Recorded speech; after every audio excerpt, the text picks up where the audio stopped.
मुख्यमंत्री ने वहां पर एक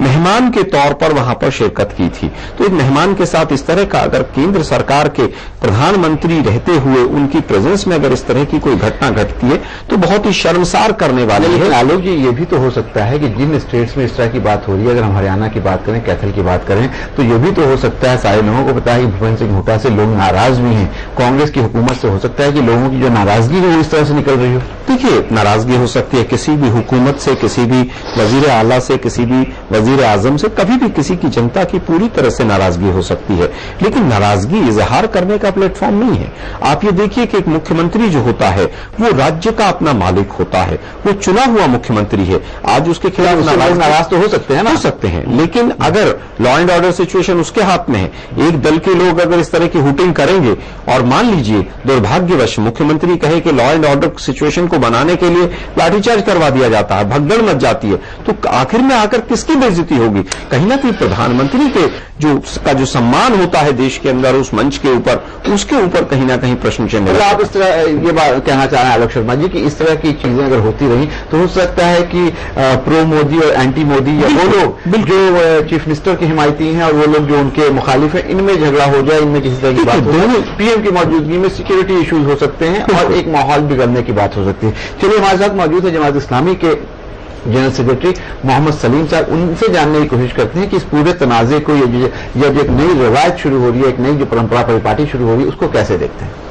देखिए, इस बार जो जनरल इलेक्शन हुए उस वक्त से हम बराबर देखते आ रहे हैं कि हमारे सियासी लीडरों ने और मुख्तलिफ पार्टियों ने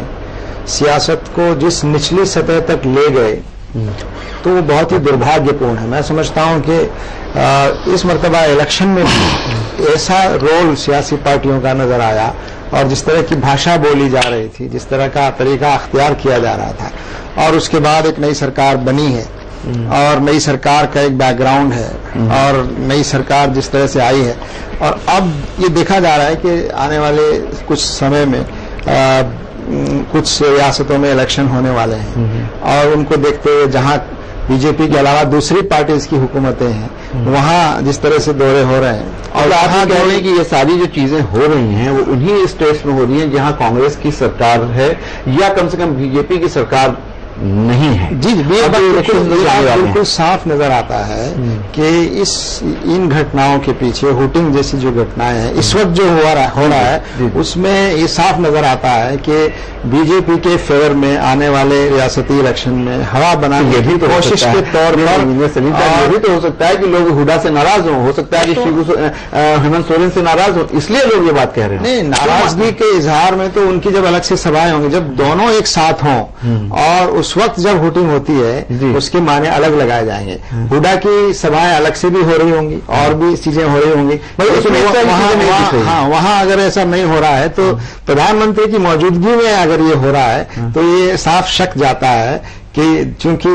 प्रधानमंत्री दूसरी पार्टी से आते हैं और ये इस तरह का जो व्यवहार है ये हमारे संघीय ढांचे का एक तरह से अपमान है। और हम ये कहना चाहते हैं कि एक बार चुनी हुई जो सरकार है वो किसी पार्टी की नहीं रहती है, चाहे वो केंद्र में हो या राज्य में हो। ये बात हमारे लोगों को, सियासी लोगों को और उनके कार्यकर्ताओं को समझनी भी चाहिए और समझानी भी चाहिए और एक दूसरे पार्टी के लोगों का रेस्पेक्ट करना सिखाना चाहिए अपने कार्यकर्ताओं को। ये बात आज जो इख्तियार है, कल हो सकता है कि अपोजिशन में बैठे हैं, और जो आज अपोजिशन में बैठे हैं हो सकता है कल वो हुक्मरान हो और इख्तियार में आ जाए। हमारे साथ मौजूद हैं समाजवादी पार्टी के स्पोक्समैन आसिम वकार साहब लखनऊ से। पहले उनका भी मौका जान लेते हैं, फिर अजय साहब के पास जाएंगे एक न्यूट्रल पर्सपेक्टिव के लिए। आसिम वकार साहब, यहाँ पे कांग्रेस के ये तर्जुमान हैं और जमात इस्लामी के तर्जुमान हैं, ये दोनों ये कह रहे हैं जिस तरह से एक के बाद एक हर स्टेट में जहां मोदी जी जा रहे हैं वहां अगर भाजपा की सरकार नहीं है तो उसके जो वजीर आला हैं उनके साथ हुटिंग का इंसिडेंट हो रहा है। जाहिर सी बात है कि ये लगता है कि ये वो राज्य है जहां एक तो उनकी सरकार नहीं है और वहां इलेक्शंस होने वाले हैं। क्या ये आप पूरे तनाजे को इलेक्शन से जोड़ करके देखते हैं या कहीं से ये भी तो हो सकता है कि शायद मोदी इतने मकबूल हो गए हैं कि दूसरों को लोग देखना नहीं चाहते हैं? वकार साहब से हमारा राब्ता नहीं हो पा रहा है, जब होगा तो फिर उनके पास चलेंगे। लेकिन हमारे साथ यहाँ स्टूडियो में मौजूद हैं सीनियर सहाफी अजय कुमार साहब। अजय से जानने की कोशिश करते हैं कि एज ए जर्नलिस्ट वो इसको कैसे देखते हैं। जो सवाल मैंने किया था आसिम वकार साहब से, आपसे जानना चाहूंगा, क्या आप भी ये समझते हैं कि एक सियासी साजिश है, या ये भी मुमकिन है, ये भी इम्कान है कि शायद मोदी ज्यादा पॉपुलर हो गए हैं और जो दूसरे लीडरान हैं वो उस कैटेगरी में या उस लेवल में नहीं आ पाए हैं, इसलिए उनकी वोटिंग हो रही है? देखिए, पहली बात जो सलीम साहब ने एक बात कही, मैं उससे इत्तेफाक करता हूं। जिस तरीके से ये चुनाव लड़ा गया था, और आपके एक प्रोग्राम में मैंने ये सवाल जी आ रही आवाज कि एक दूसरे के खिलाफ जो जहर उगला जा रहा है, उससे हमारे बच्चे, हमारे युवा लोग क्या सीख रहे हैं। तो आप ऐसा कोई माहौल क्रिएट ही नहीं कर सकते हैं कि एक डेडलाइन तो आप कर सकते हैं कि यहाँ के बाद ये कट ऑफ डेडलाइन है, लेकिन आपने जो माहौल को विषाक्त किया है उसमें सारे सियासी दल शामिल हैं। ऐसा नहीं है कि भाजपा सिर्फ अकेले शामिल है। उसका परिणाम और कुपरिणाम, यानी आप ये कह रहे हैं ये पार्लियामेंट्री इलेक्शन में जो माहौल बदला है, जिस तरह से पोलराइज हुई है चीजें और जिस तरह से माहौल में एक तरह का तनाव आया, उसकी ये खासी है। ये मैं बिल्कुल कह रहा हूं कि अगर चुनाव हिंदू मुसलमान के सवाल पे लड़ा जाता है, आप अपने जो भी सियासी दल हैं अपने फायदे के लिए अगर समाज में तनाव उपलब्ध करते हैं, आप फॉरवर्ड और बैकवर्ड की लड़ाई करते हैं, आप भाजपा वर्सेस कांग्रेस दुश्मन की तरह लड़ते हैं, तो उसका परिणाम तो चुनाव के बाद देखना पड़ेगा। तो एक तो मैं ये जो घटना हो रही है उस विषाक्त माहौल से जोड़ के देखता हूं। अच्छा, जो दूसरी बात मैं कहना चाहूंगा उसके अलावा कि घटना हरियाणा में ऐसा हो गया तो मैं आपकी बात मान सकता हूं कि चलिए शायद हुड्डा साहब से नाराजगी है और मोदी साहब बड़े पॉपुलर हैं, इसलिए वहां की जनता ने विरोध कर दिया। लेकिन वही चीज महाराष्ट्र में होती है और वही चीज झारखंड में होती है। तो ये जो एक लाइन है ये कहीं ना कहीं एक प्रश्न चिन्ह जरूर लगाती है फैसल साहब। और अगर इसमें भाजपा शामिल नहीं है जैसा कि उसके नेता कह रहे हैं, तो प्रधानमंत्री अविलंब इस बात की कड़े से कड़े शब्दों में आलोचना करें, अपना स्टैंड क्लियर करें कि और कम से कम इसकी पुनरावृत्ति आगे नहीं रोकी जानी चाहिए। जहां तक प्रधानमंत्री की नीयत की बात है, मैं एक बात कहना चाहूंगा, जब प्रधानमंत्री आए, जिस माहौल में आए, चुनाव जीत करके आए, 2-3 बातें बड़ी अच्छी कही थी उन्होंने। लाल किला के प्राचीर से 15 अगस्त को बोलते हुए उन्होंने कहा कि पीएम और सीएम एक टीम है, टीम के तहत हम आगे बढ़ेंगे। चलिए इस पर हम वापस आएंगे कि पीएम और सीएम टीम है। इलेक्शन के दौरान भी नरेंद्र मोदी हमेशा ये कहते रहे कि पीएम और सीएम में कोई डिफरेंस नहीं होगा, एक पीएम दिल्ली में होगा और बाकी के जो सीएम है वो भी पीएम ही की तरह हैं और उनके साथ बराबरी का बर्ताव किया जाएगा। ये हमारे साथ जुड़ गए हैं समाजवादी पार्टी के स्पोक्समैन तर्जुमान आसिम वकार साहब। उनसे जानने की कोशिश करते हैं कि हो सकता है कल को उनको नरेंद्र मोदी साहब वहां आए, लखनऊ आए या उत्तर प्रदेश आए और वहां अखिलेश यादव के साथ भी इसी तरह की कोई चीज हो। पूरे तराजू वो कैसे देखते हैं कि जहां नरेंद्र मोदी जाते हैं वहां उनके अलावा लोग किसी और को सुनना नहीं चाहते हैं, देखना नहीं चाहते हैं, लोग हुटिंग करते हैं। क्या ये हुटिंग साजिश है या लोगों का गुस्सा उस राज्य के वजीर आला के खिलाफ है वो दिखता है, या नरेंद्र मोदी बहुत ज्यादा मकबूल होते जा रहे हैं? देखिए फैसल साहब, आप बहुत अच्छे विषय पर आज बहस करा रहे हैं। जब सरकारें बन जाती हैं, किसी भी पार्टी का मुख्यमंत्री या प्रधानमंत्री बन जाता है, तो हम उसको भले ही उस पार्टी के हों या ना हो, लेकिन हम उसको अपना प्रधानमंत्री या मुख्यमंत्री मानते हैं और उसको उसकी इज्जत करते हैं। बिल्कुल। लेकिन भारतीय जनता पार्टी की जो एक टेंडेंसी है, वो इनकी टेंडेंसी है प्रोपेगेंडा, दूसरे दलों को दबाकर और अपने दल को ऊंचा करके और अपने लोगों को आगे करके कुछ ऐसे काम करना जिससे ये न्यूज में बने रहें। दूसरी बात, ये हमेशा ये कोशिश करते हैं कि ये दूसरे दलों को बदनाम करके, गलत बयानी करके, झूठ फरेब करके